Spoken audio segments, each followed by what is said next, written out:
I talk a lot about the difference that strategy and the pre-production work uh, can have on your show. You've heard me talk about it. You know I believe in it. You know I see it in my own show and with our clients. But today I want to have somebody else talk to you about this. I'm so excited. I sat down with my client, Julia, to talk through the difference implementing some of these pieces into her business and her podcast has had. Welcome to the More Profitable Podcast with Stacey Harris. I'm Stacey, and this is the spot to learn more about the strategies, tactics, and tools you need to build your more profitable podcast. My team and I work every day with podcasters like you to shift shows from frustrating time sucks to productive members of your sales team, because your show should be built to generate and convert leads. So let's get into it. I'm stoked to bring you this conversation today, mostly because I don't usually have guests. Usually it's just me sort of yammering at you. And I'm really excited to bring Julia onto the show and talk through a little bit of this stuff. Julia, and we mentioned this briefly during the interview, but Julia joined me this year for our initial launch of the Profitable Podcaster Mastermind, which we are opening the doors again to in January. However, if you want to grab your spot now, you can save some coin, and we'll talk about that in a bit. But I absolutely adore this program because this program is really about building, and in every case, I think we've had one person who was like launching their show work with us in the mastermind. Everybody else who's been through the mastermind, both sessions, has been in an established show. Some shows were newer, and some shows, like Julia's, are in the hundreds and 200s of episodes, because sometimes you can do this the hard way for a really long time. And Julia's conversation is a great example of the shifts that can be made in a show that is working. There were no alarm bells. There was no crisis that brought Julia to our work. There was the opportunity for it to be even better. And I will be honest with you, I am so grateful for podcasters like Julia who can recognize that just because something's working doesn't mean it can't work better. And sometimes, and we're all guilty of this in some area of our business, and that's why I want to just say this outright, because if it might not be your podcast, but it might be some other part of your business where we hold on to the discomfort of what's working instead of reaching out to see if there's something that could work better and navigating the discomfort of that change, of that evolution, of that upfront work that is required to make those changes. Again, maybe it's not in your podcast that it's happening. It happens in all parts of our business at one time or another.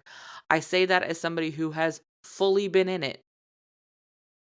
Maybe in some version of my business, in some part of my business, every year of my business, honestly, there's always something where I'm like, maybe I'm doing this a weird way. Maybe I'm making not a great choice with this. Whatever the case may be, I want you to look at, where is this showing up in your business? Because it may very well be your podcast. And in the course of our conversation, Julia and I talk about the impact that the work we did had on her show, and how our work has evolved and how her show has evolved. My favorite memory, and I cannot remember right now if this comes up in the interview, but we were hopping into one of our calls. I think it was one of our last calls. And the win Julia celebrated was that she could tie product sales to a podcast episode release, like literally see the spike in the sales history. And that was a real sort of big moment for like, oh, A really does lead to B when we are proactive about it, when we get ahead of it. And so that's a lot of what we talk about in this conversation and what I want you to hear. The reason you're hearing this now, and this is where we go full transparency, right? The reason you're hearing this episode now and not in January when we officially opened the doors for our next round of the Profitable Podcaster Mastermind is because we are raising the price for the Profitable Podcaster Mastermind As I've shared, we're raising the price for the podcast strategy intensive, and we are raising the price for our podcast production services. If you want to take advantage of current pricing, that needs to happen now. If you are looking to join us for the Profitable Podcaster Mastermind, that's easy. You head on over to uncommonlymore.com/mastermind and sign up. You will take advantage of the current pricing. Those spots need to be reserved by the 31st. That new price will go up January 1st. If you want to join me for an intensive, or if you want to join us in production services next year, you're not going to be able to get on a call with me at this point because we are getting ready to go into break. The day this episode drops, we will be like 2 days away from our break. And so you won't be able to get on a call with me. However, if you book your call by December 31st, we'll meet in January. But if you book it, if you reserve that time, I will honor our current year pricing.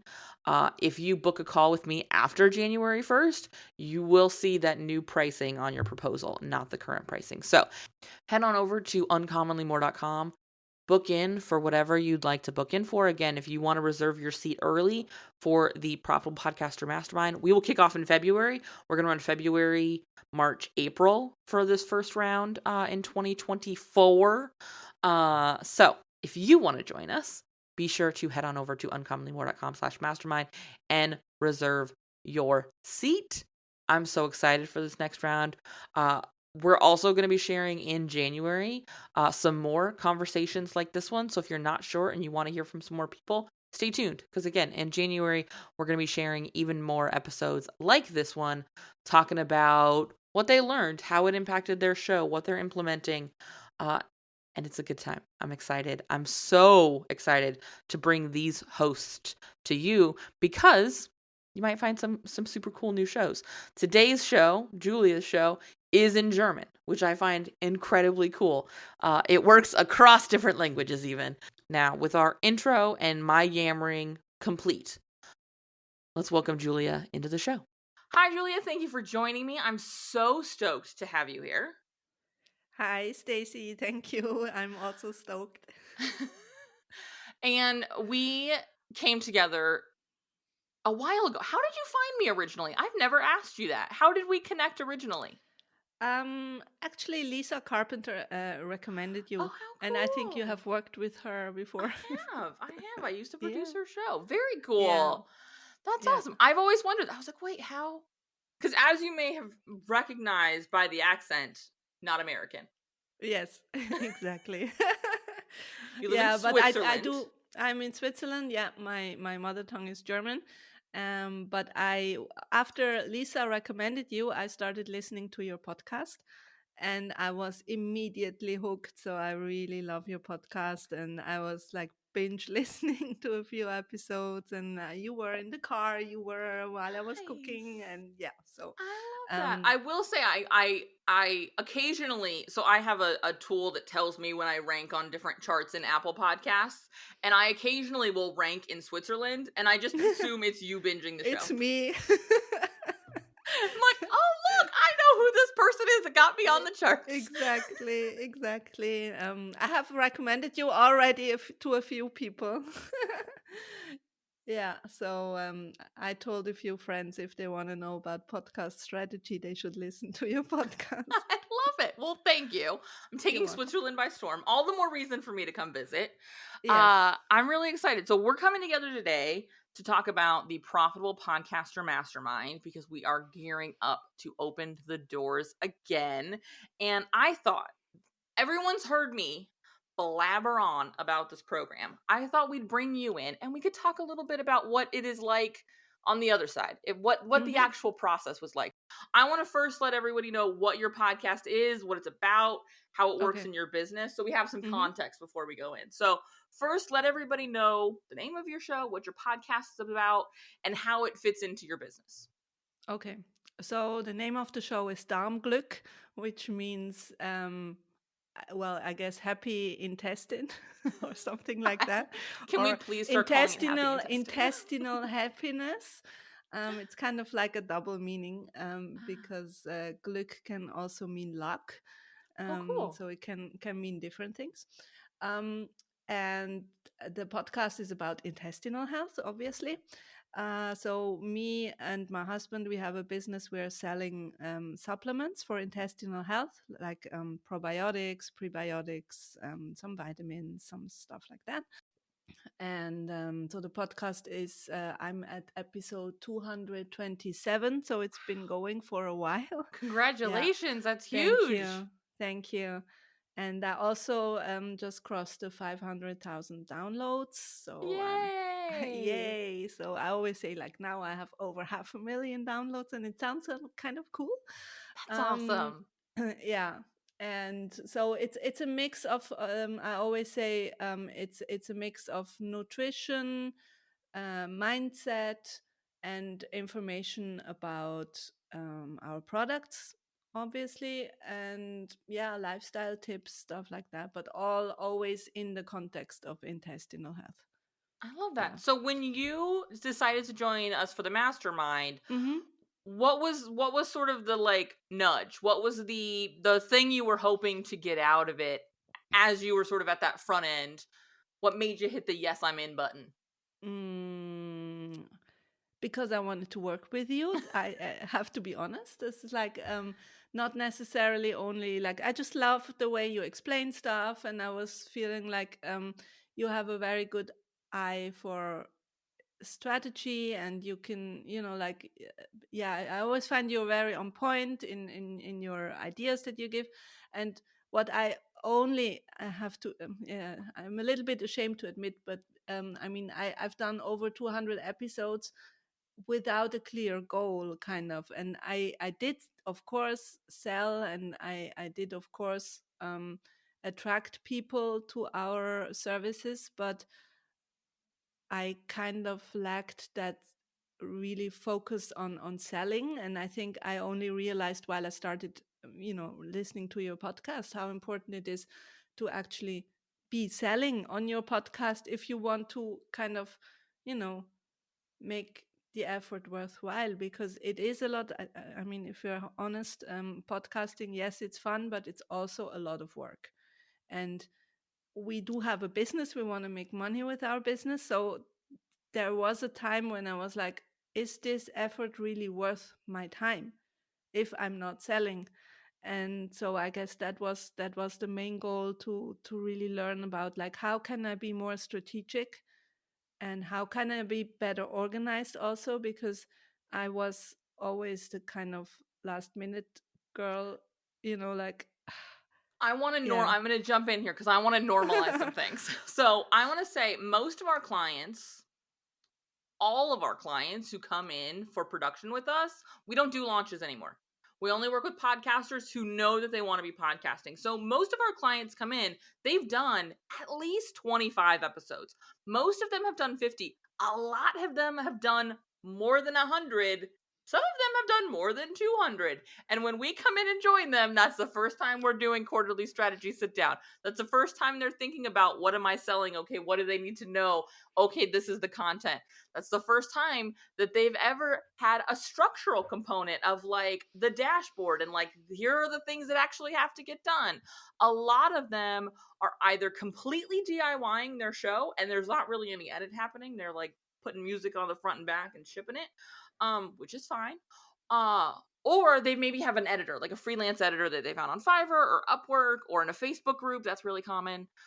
Whatever the case may be. But they're just cleaning up the audio, nothing else. And so there's not really necessarily high quality show notes. Like, there's just a podcast going out.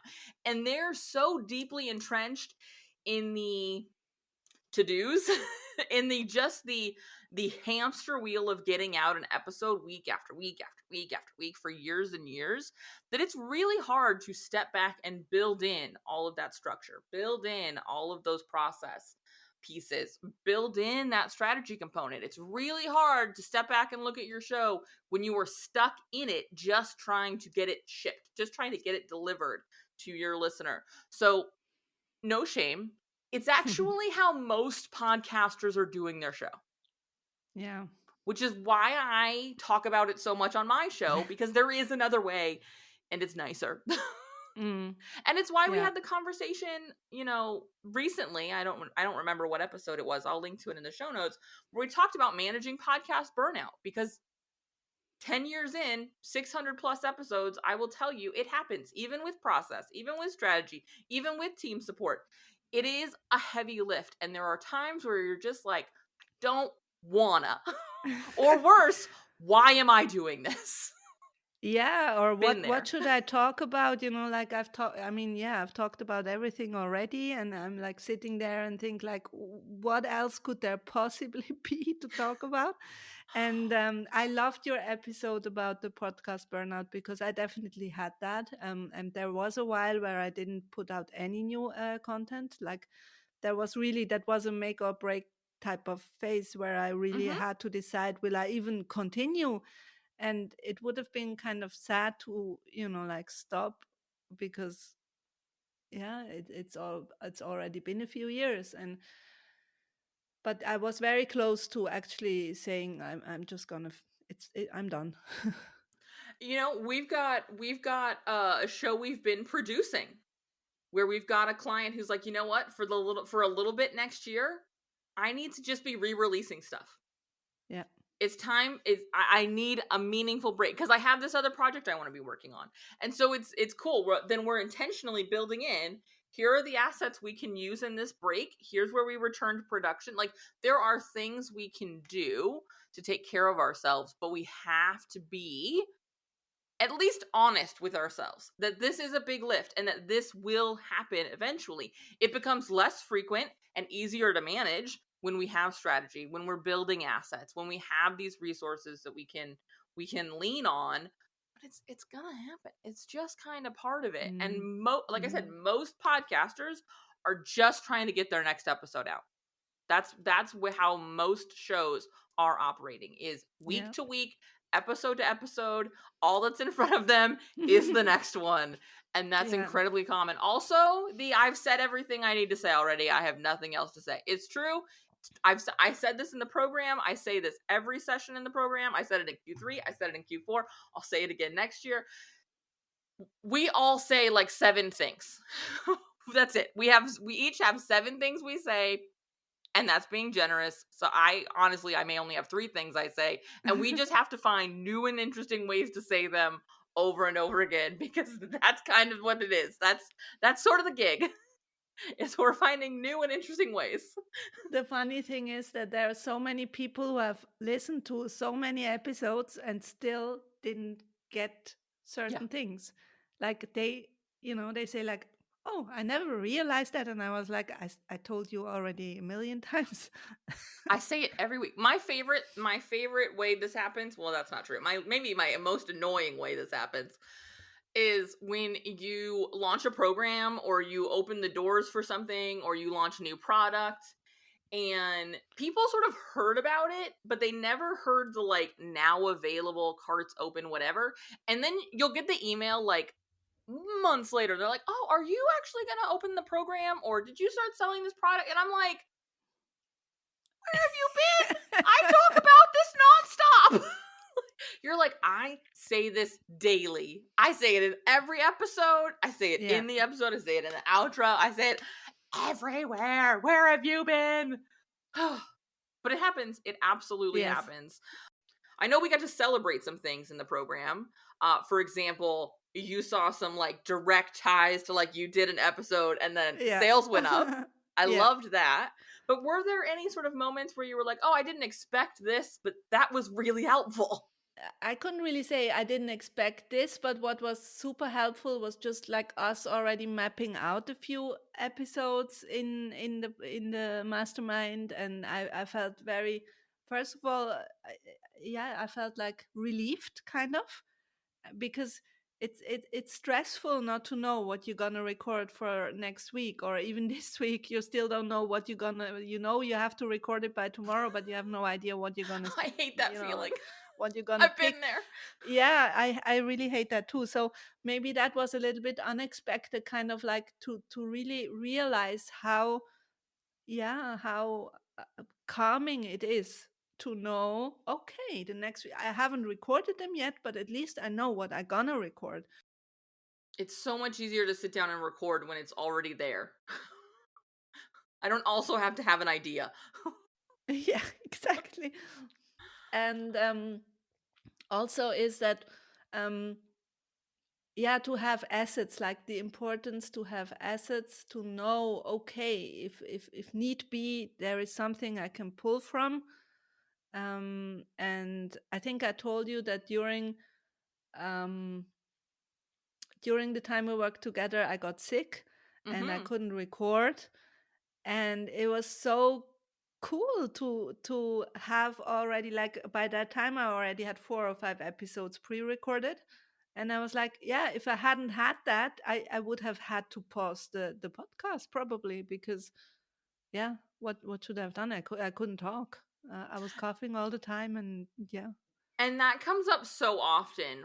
And we talk a lot about being able to plan time off, and like we're gearing up. Full disclosure, we're recording this in November, and so we're in height of production mode over here as we get ready. Our team closes for the last 2 weeks of the year, and before we leave on December 15th this year, before we all sign off, we will have all of our production clients scheduled, ready to release through the end of January. That way nobody comes back going, oh my god, we gotta get these episodes out, because that's also a terrible feeling.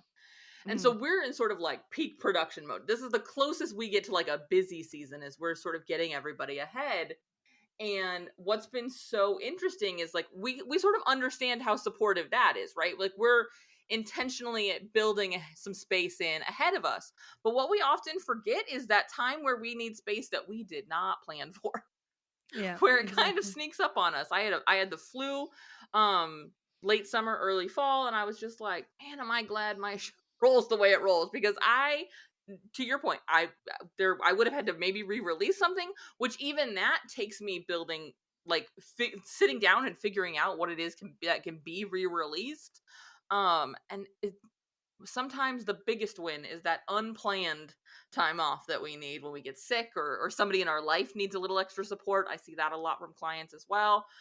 We had this come up with a client over the summer where we were just like, man, am I glad we're ahead, because all of this stuff happened in her personal life in the course of a week. There were weddings, there were babies born, there was the whole life cycle happened like a week this summer for her, across the generations in her family. And it was like, I'm super glad that summer's already scheduled. The plan is Yeah. already made, because we don't have room to figure it out now. And so I'm glad that you had that opportunity to be supported by that process. Mm. Um as we wrapped it, were there things that you have, because we've had some time now, we've sort of been out of the program for a little while now, are there things that you find yourself doing a little differently now, or perspectives you're looking at episodes a little differently than before we started to working together? I mean, I definitely do structure the episodes a little bit different, I would say. And also, I I really think before I record an episode about, like, what do I want to sell, what is the call to action. It sounds very basic, but before I have never done that. So Most people I aren't yet. really yeah. So I really try to be more, let's say, deliberate about, like, how do I also maybe even introduce things like that. I talk about it, like you say, in the beginning you always make like a free offer, and in the end the paid offer. And yeah, I think I get also more comfortable in selling during the episode. So yeah, that has definitely changed. That component of selling in episodes, we have an episode that came out. I don't know if it's out as of when we record this, but it will be out by the time this releases, where we talk about calls to action. And that episode was really inspired by the fact that with nearly everyone who's been through this program with me, and or even a podcast strategy intensive with me, there's been this moment of like, oh, I thought I was selling with my show, because occasionally I said I sell stuff. I didn't actually realize that to sell on my show I had to be intentional, or to use your word, deliberate with where it happens and what's happening and how it ties together. And I talk about in that episode sort of the loop, how we're planting seeds and then we're tying that into our call to action, because it is imperative that we be intentional, that we be deliberate, that we go into it understanding where we want to get them to go. And that's why we start with, what are we selling? What do they need to know to get there? And then that's our content, is because from the very moment we decide what we're going to talk about, it's got to be tied to an outcome, not just for us, but for the listener. We don't want to drive them all the way to the store and then be like, okay, figure it out. Yeah. No, we want to get them inside and show them what's going to be beneficial for them, and then help them to get to that next step. So I love that. As we wrap up, because I do want to keep this brief, is there anything that you would share? Like if somebody was asking you, hey, should I join this? Was it good? Are there any final thoughts you would want to leave for somebody asking themselves those questions? Mm, yeah, I mean, I would definitely recommend to join, because I think if you have any questions around like strategy of the podcast, or how do I sell, or even um, yeah, about tools. I mean, we could ask you anything that was around podcast, and there are things that you just don't know, even if you've done it for a while. And I think it's always good to have your brain and your eyes on stuff, because you do have a very, I think you do have a very good understanding of how a business works, and how you can maybe tie your business strategy into what you're doing with your podcast, and vice versa. So I mean, that is very helpful. And just, like just spending the time with you and being able to ask you anything, I think that is very valuable. It's funny that you mentioned that, because we have it structured so that we do the workshop the first session of the month, and then the second session of the month we kind of co-work together. We ask questions, and for the bulk of the program we tend to talk through kind of what we talked about in the workshop, but we always close it up. And it's funny because I'm doing the final one for Q4 tomorrow. We so often have these moments of like, I just actually need to know about this tool, or like, I saw this thing in a Facebook group. And so we always leave space for those kind of questions, but we actually dedicate our last call to like, what are the questions we didn't answer? Like, what are the things that are still there? Because I want it to be a space where you can just ask questions. And it's funny, even in my quarterly production calls with clients, so often it's podcast strategy, but then it's also like, hey, can I just get your opinion on this email thing I'm doing? Or I hired this person and they're giving me this opinion. Like, how does this tie together? And it'll be kind of podcast adjacent. We want to make sure we're implementing, but oftentimes it really is questions about how it ties into the larger picture, Yeah. because unfortunately there's not a lot of podcast experts who fully want to embrace the fact that this is a fun thing to do. This is a great way to connect with our audience, and it is an element of our larger business. This is not a hobby. This is not a thing we do for a good time. It does tie into every part of our business. And because of the workload it is, the time investment, the mental capacity investment, and yes, the financial investment, we want to make sure it's doing what it needs to be doing. We want to make sure that it is really sitting at the center. I had a production call with a client yesterday, and we were talking about how this is her core content. This is, we build our strategy, and then our strategy is sent to her social team so that they can, this is the top of the hill snowball that sort of rolls down to all of the other elements, because it is imperative that we are building that core piece so that it can feed all those other pieces, because it makes it easier. It makes all the other elements, all the other decisions easier if we first make literally any decisions anywhere. But the podcast is such a big component that that's a really meaningful place to make some big decisions. So I love that.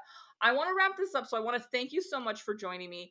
I want you to, now your podcast is in German, Yes, but it maybe is. we have some German speaking listeners. Will you let them know where to find you in case they want to check out your show? Yeah, sure. So our website is arctisbiopharma.ch. And if you just go /podcast, you're going to find the podcast. And otherwise, I mean, it's on all the podcast apps. If you just put in Darmglück, you're going to find it. Awesome. And we'll, of course, have links to it in the show notes. Thank you so much, Julia, for joining me. I really appreciate you taking the time. Thank you for having me. I want to say again, thanks to Julia for joining me for this conversation. Because again, I wanted you to hear from someone else. I wanted you to hear from somebody who's been through it, where there were insights. And the thing I love about Julia is she's been doing this for a while. She's had success with her show for a while. She's done more than 200 episodes. There is no point where you should have it all figured out. Your show is evolving. Your show is shifting. Your show is changing. Your business has evolved and shifted. And so having someone in it with you to evolve it with you, to get it to a place where it's serving what you need it to serve now is really impactful. And I hope that you decide to join us for the Profitable Podcaster Mastermind. Again, we'll kick off for our next round in February.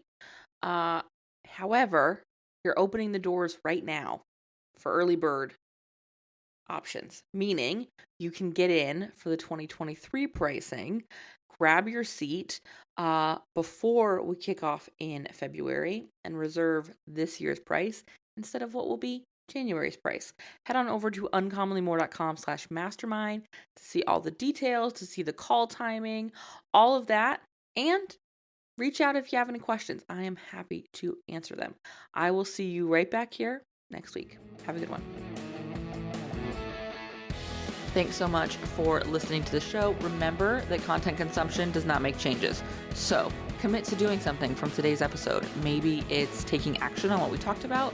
Maybe it's reaching out to me and learning more about podcast strategy intensives or what podcast production looks like with our team. All of that is over at uncommonlymore.com. And if you haven't yet signed up for the podcast newsroom, I want to remind you that is a great next step.